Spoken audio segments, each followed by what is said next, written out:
Terror has always been a mirror to our deepest fears. For decades, that mirror showed us vampires, ghosts, and monsters, creatures that lurked in the shadows, preying on our primal instincts. But something changed at the end of the 20th century. The monsters started to look more human, more like us. The rise of films like the Texas Chainsaw Massacre and The Silence of the Lambs marked a shift. We went from fearing the supernatural to fearing what man could do to man. This new breed of horror wasn't confined to haunted houses or graveyards. It invaded our homes, our everyday lives, and that made it hit much closer to home. The supernatural can be explained, rationalized, but the cold, hard reality of human violence? That's much harder to ignore. It's in our news, on our streets, sometimes even in our homes.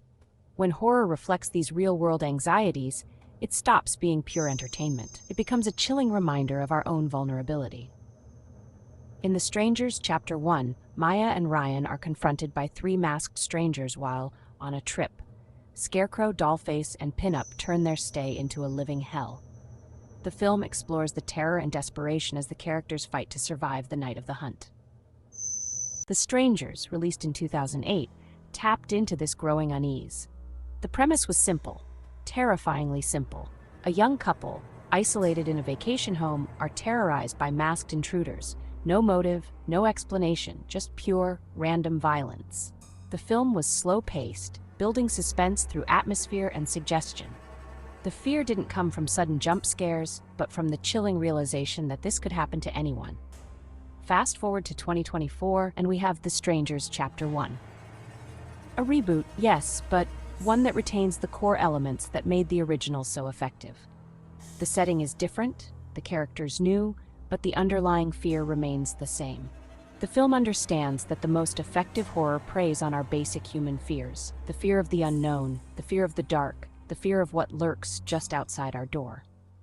What makes The Strangers and its ilk so unsettling is the randomness of the violence.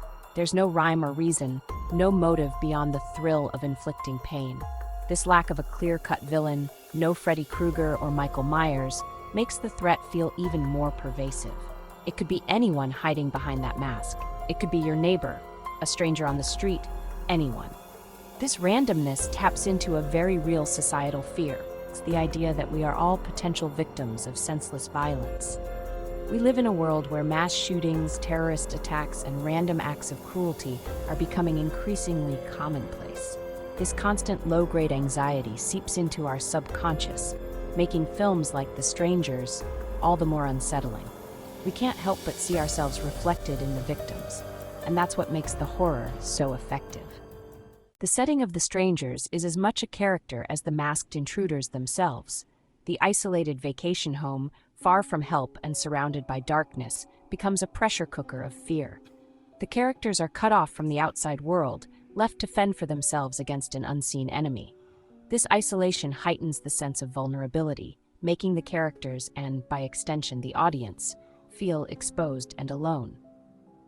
This feeling of isolation is something that many of us can relate to in our hyper-connected yet increasingly disconnected world. We may have thousands of friends on social media, but how many of them would be there for us in a real crisis? This modern isolation, the feeling of being alone in a crowd, feeds into the effectiveness of films like The Strangers. They remind us that for all our technological advances, we are still vulnerable creatures, easily isolated and preyed upon. The shift towards real-world horror reflects a broader cultural shift. We are bombarded with images of violence and tragedy on a daily basis. The lines between news and entertainment are becoming blurred. Is it any wonder that our fears are starting to mirror this bleak reality? Filmmakers, ever attuned to the zeitgeist, are simply tapping into this pre-existing anxiety. The trend towards realism in horror is likely to continue.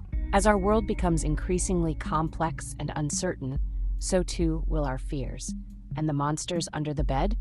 They're likely to be replaced by something far more familiar, far more human. Because the scariest monsters are often the ones we see in the mirror.